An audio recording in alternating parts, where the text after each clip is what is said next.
Hey guys, Jonathan here, and in today's video, I'll be expanding the Iron Man and Iron Legion vs. Hydra Soldier set into an even bigger fortress as you see in the back.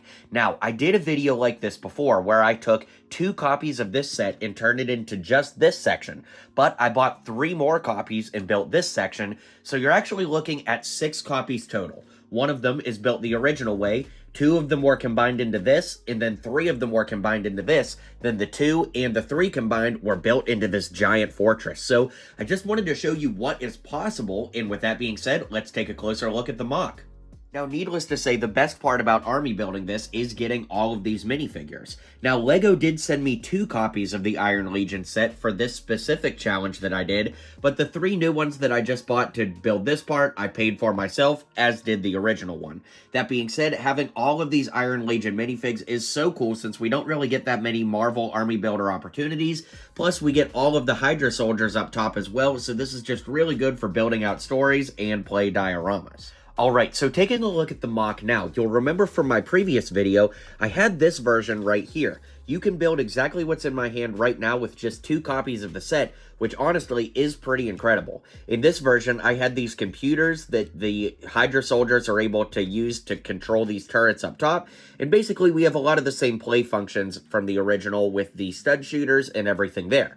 Now, I really like this build, and I didn't want to completely dismantle it, so what I did was I took one of these sloped pieces and turned it at the side here. Then in the new build, I actually used this little piece here to be able to connect the 2. It's technically an illegal building, technique, but this brick here can connect, and that allows you to be able to turn this wall to have the original build at an angle. Now, guys, if you had 5 copies of this set and you just wanted to build all 5 and do something bigger, that's fine, but like I said, I just really like that original build and didn't want to tear it down. Plus, I like that it makes the entire fort be able to have an angle, and if you didn't want it to be at an angle, well, if you position this blaster this way, you could have it just as one straight line, so that's pretty cool. So, that being said, we'll kind of push that back. Since we already looked at that, you could watch the previous video for more detail, but with 3 copies of the set this time, I was able to make the base even longer than the original. Plus, in the first version where I did the mocks, I wasn't able to think of a way to use these turning pieces,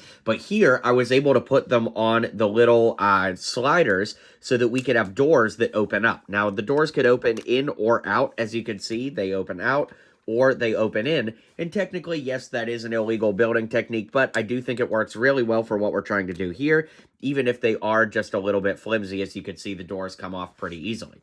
That being said, these slope pieces make a good way to, bring a vehicle in or something like that. Then I used all of the greenery up front just to kind of put it somewhere, because the goal is to use every piece possible, and basically I did. There were just a couple of these left over still that didn't get used, but other than that, I was able to use every single piece. Something really creative that I like the way it turned out were these angled slope pieces along these ledge pieces. I really like how that adds up.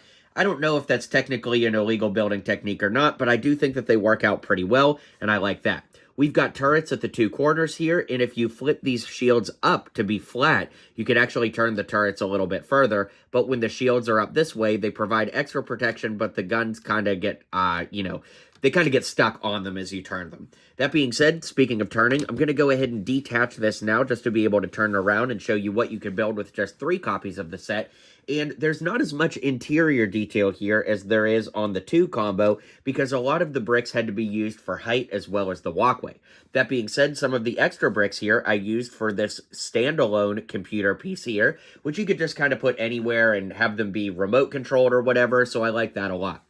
That being said, since, Hydra was experimenting on Loki's staff, I used a lot of the extra 1x1 tube pieces to show, power, converters or, whatever you want it to be. Maybe they're light sources or something like that. I just think that that works out really well.